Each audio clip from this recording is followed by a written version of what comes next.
Assalamualaikum warahmatullahi wabarakatuh. Anak-anakku sekalian, belajar kali ini kita akan membahas tentang konfrontasi Indonesia dengan Malaysia. Anak-anakku sekalian, semoga belajar kali ini bermanfaat.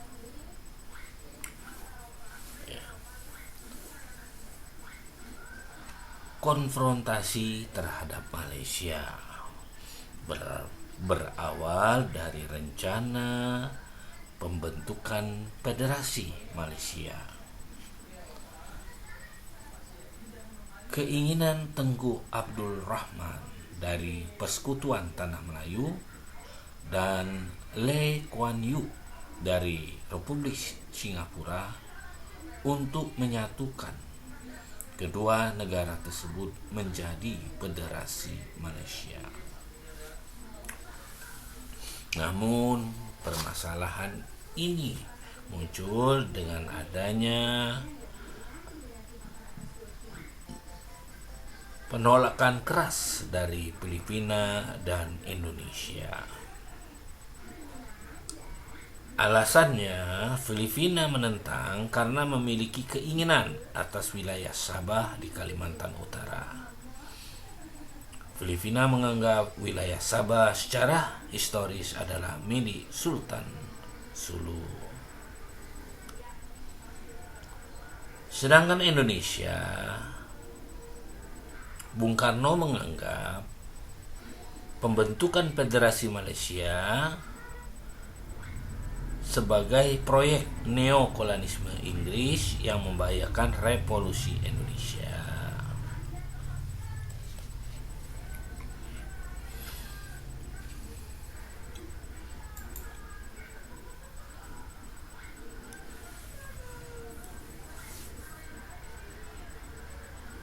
Beberapa hal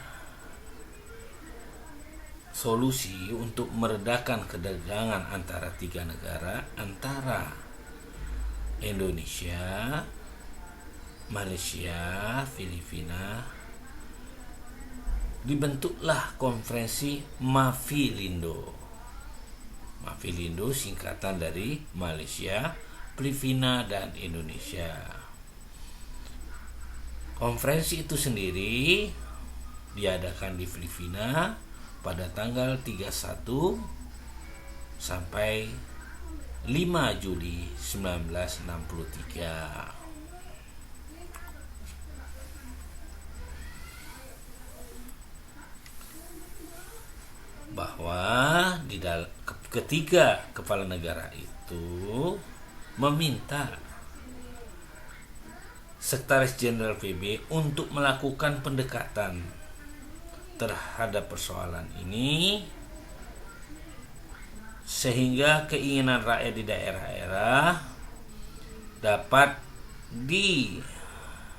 diketahui yang nantinya dimasukkan ke dalam Federasi Malaysia.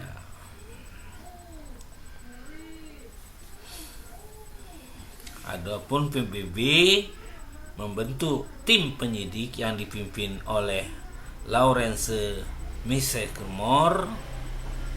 Tim itu memulai tugas di Malaysia untuk menyelesaikan pekerjaannya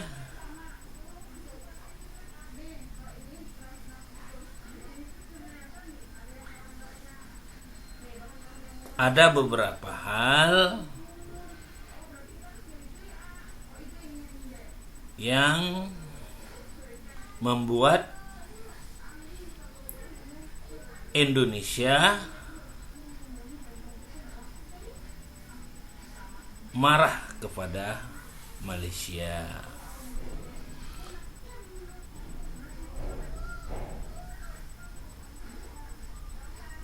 Federasi Malaysia diproklamasikan 6 September 1963.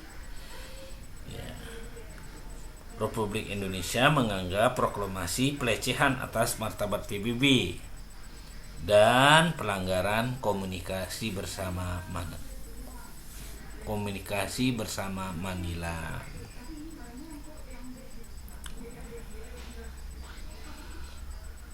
Presiden Soekarno tidak dapat menerima tindakan yang dilakukan Perdana Menteri Tengku Abdurrahman karena menganggap referendum tidak dijalankan secara semestinya.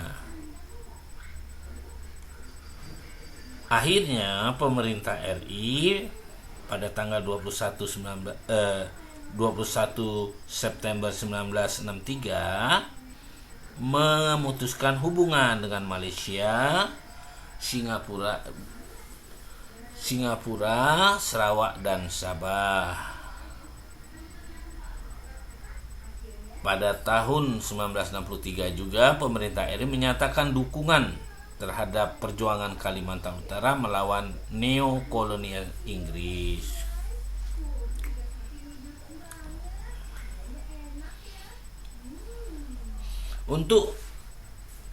Untuk mengatasi masalah terjadi antara Malaysia ini, Presiden membentuk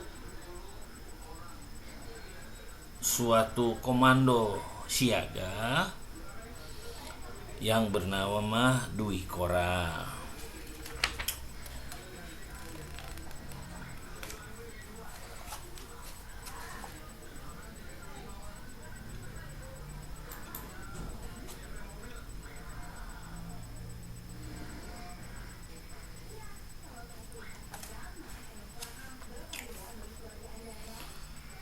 Di tengah berlangsungnya konfrontasi Indonesia-Malaysia, Malaysia pun dicalonkan menjadi anggota tidak tetap Dewan Keamanan PBB. Hal ini pun mendorong kekecewaan pemerintah Indonesia mengambil sikap menolak pencalonan Malaysia sebagai anggota tidak tetap Dewan Keamanan PBB. Ketika tanggal 7 Januari 1965 Malaysia diterima sebagai anggota tidak tetap Dewan Keamanan PBB, dengan spontan Presiden Soekarno menyatakan Indonesia keluar dari PBB. Walaupun sudah keluar dari PBB, sasaran yang ingin dicapai oleh pemerintah Indonesia terkait sengketa Indonesia-Malaysia tidak pernah tercapai. Akibatnya Indonesia kehilangan satu forum yang dapat digunakan untuk menyelesaikan pertikaiannya dengan Malaysia secara damai.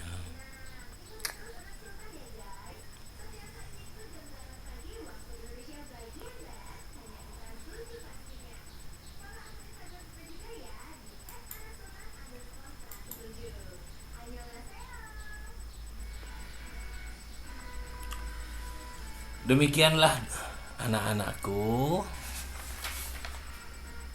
bahan kita hari ini tentang konfrontasi Malaysia.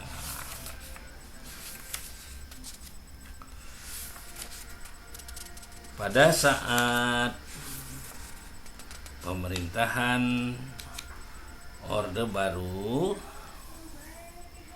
yaitu kebijakan politik luar negeri yang dianggap Orde Baru telah menyimpang. Oleh karena itu, Jenderal Soeharto sebagai pemegang mandat Super Semar akan menjalankan politik luar negeri diarahkan kepada kesejahteraan rakyat. Indonesia memulihkan kembali hubungan dengan Malaysia, termasuk Singapura, yang terjadi pada tahun 1963 sampai 66.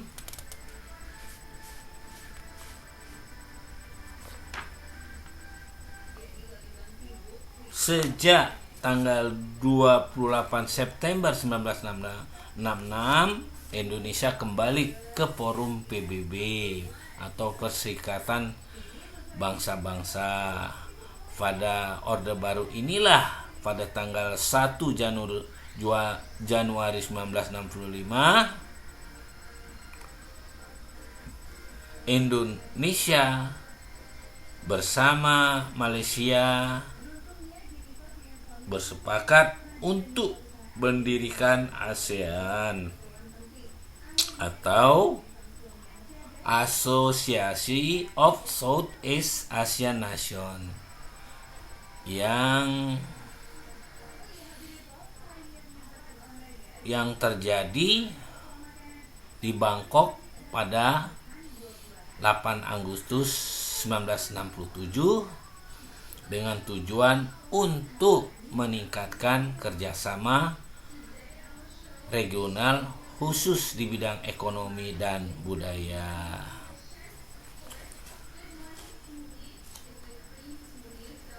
Anak-anakku sekalian, beberapa literatur menyatakan bahwa semenjak era Orde Baru, konflik antara Indonesia dan Malaysia dianggap telah selesai. Demikianlah bahan ajar ini. Semoga bermanfaat. Jaga kesehatan.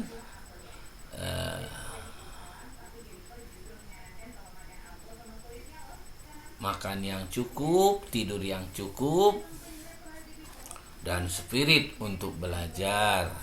Buatlah membaca lagi, buatkan catatan-catatan kecil untuk bisa dilakukan penilaian. Wassalamualaikum warahmatullahi wabarakatuh. Tetap semangat.